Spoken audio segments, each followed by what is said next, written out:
Fala, oitavo ano, bom dia galera, boa tarde ou boa noite, dependendo do momento que vocês vão ver esse vídeo. Aqui é o professor Thiago, da disciplina de Filosofia do Colégio Cosmorama.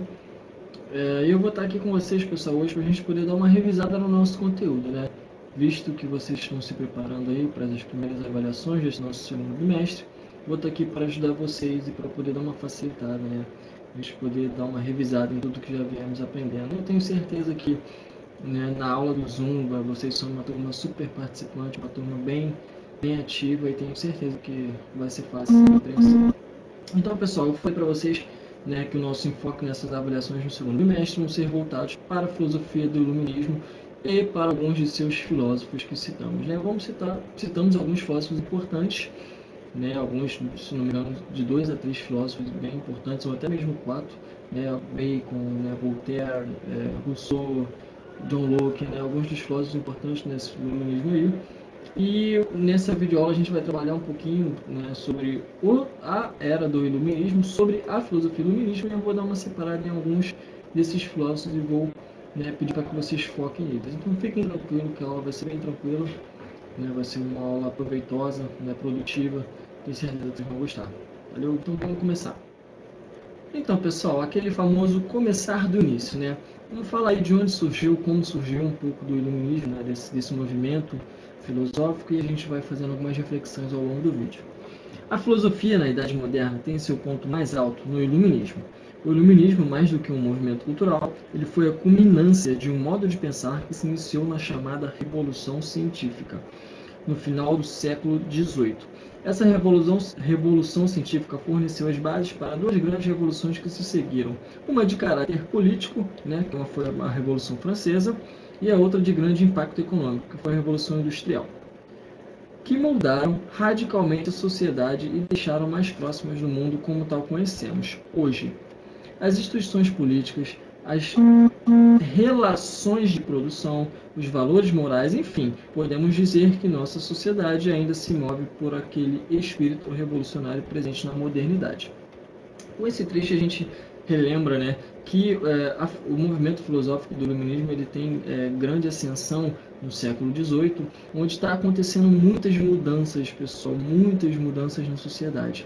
Em meado desses séculos, assim, um pouquinho antes, em torno desses anos que vão virando, até chegarmos próximo ao século XIX, até chegarmos, na verdade, onde nos encontramos hoje, vinham acontecendo diversas revoluções ao longo da Europa, a Revolução Industrial, a Revolução Francesa, a saída do feudalismo desse sistema de sociedade, enfim, os reis foram caindo, enfim, os reis foram democratizando seus poderes, foram dividindo as forças. Então, as ideias iluministas, pessoal, foram de suma importância para a construção de uma nova visão, tanto científica quanto de sociedade que a gente vem tendo. De novo, parece até um pouco redundante, mas as ideias iluministas elas contribuíram de certa forma para o fortalecimento do sistema econômico que a gente encontra hoje, que é o capitalismo.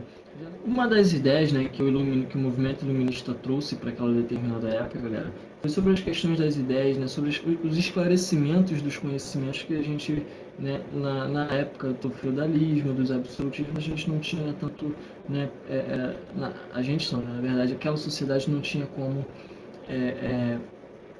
absorver, essa é a palavra, absorver. Então, naquele determinado momento na Europa, o progresso, o desenvolvimento, as pesquisas científicas, enfim, o conhecimento, as escolas foram surgindo, foram sendo mais levadas a sério, enfim. A questão do conhecimento por si só, a racionalidade das coisas, o esclarecimento das pessoas foram aparecendo muito nesse movimento. Um texto do livro, pessoal, que a gente trabalhou na aula do Zoom, que eu quero falar para vocês aqui nessa aula, é sobre a contribuição do iluminismo. O iluminismo ele contribuiu para a formação de novos hábitos que se espalharam com certa rapidez no continente europeu. A partir de então, houve a privatização das condutas, ou seja, começaram a surgir diversos espaços individuais. Olha aí a questão da privatização. Os domínios da leitura e da escrita constituíam uma magnífica conquista, pois simbolizavam a possibilidade de se obter maior conhecimento. Logo, aí, esse domínio da escrita e da leitura também foi algo que começou a ser privatizado, porque antes né, pessoal, antes da gente chegar nesse movimento iluminista, a própria leitura e a escrita, ela não era algo, enfim, que todo mundo tinha acesso. Para a gente poder dar continuidade a esse nosso pensamento, né, essa questão no decorrer do século XVIII, pessoal, os intelectuais europeus, os próprios filósofos, eles começaram a sempre bater nessa tecla e a realmente sempre estar repensando e sempre estar discutindo e refletindo sobre as questões da racionalidade naquele momento. Já que as pesquisas científicas, já que o conhecimento começou a ser, né, um costume, um hábito de liberdade para o seu povo, assim como Kant falava sobre as questões de esclarecimento, né, a racionalidade ela foi proposta como a melhor saída para as discussões e reflexões. Como eu já havia dito para vocês numa determinada aula, né, alguns não, né, a maioria dos filósofos, se não todos, começaram a voltar-se diante do clero. Mesmo que alguns filósofos fossem religiosos, né, tivessem suas crenças, ainda assim a questão do conhecimento e a questão da reflexão era muito debatida na questão do campo da racionalidade.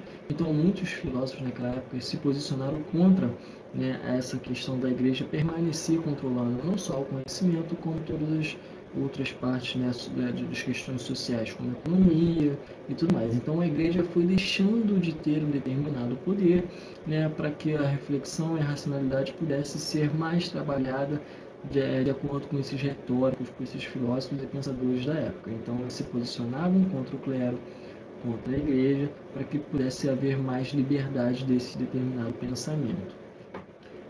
E aí, pessoal, a gente vai adentrar agora numa parte em que eu vou trabalhar com vocês um dos filósofos que eu quero que vocês deem enfoque para a nossa primeira avaliação, que é Francis Bacon, tá? E aí eu vou ler um trecho aqui do livro que a gente vai falar um pouco sobre o seu pensamento. Guiado por outros conceitos racionalistas, o cientista e filósofo inglês Francis Bacon, considerado o criador do empirismo, tá? Lembre-se disso, acreditava que o verdadeiro objetivo da ciência era ajudar a melhorar as condições de vida dos seres humanos. Seu pensamento contribuiu para a valorização da experiência por meio dos métodos indutivos.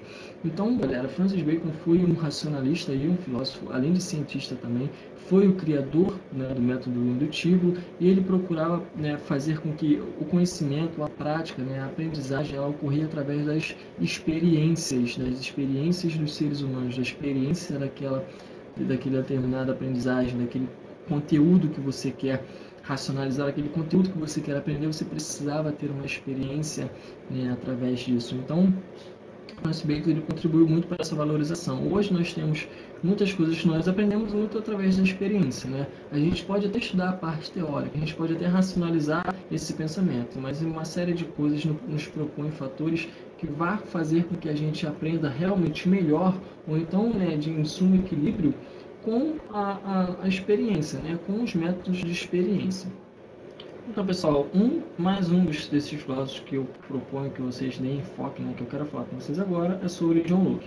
Como vocês sabem, John Locke foi considerado o pai do liberalismo econômico, né, liberalismo político, perdão, e propôs, né, uma série de obras e de pensamentos que puderam ajudar e contribuíram para a formação de sistemas econômicos liberais voltados, né, para essa liberdade de propriedade privada e tudo mais entre as pessoas e os cidadãos da sociedade. No pensamento de Locke, a autoridade e o poder dos governantes poderiam ser suspensos ou retirados, pois as pessoas mantinham o direito de modificar ou derrubar um governo despótico. John Locke já vinha propondo a ideia da democracia naquela época, no século XVIII, na questão do iluminismo.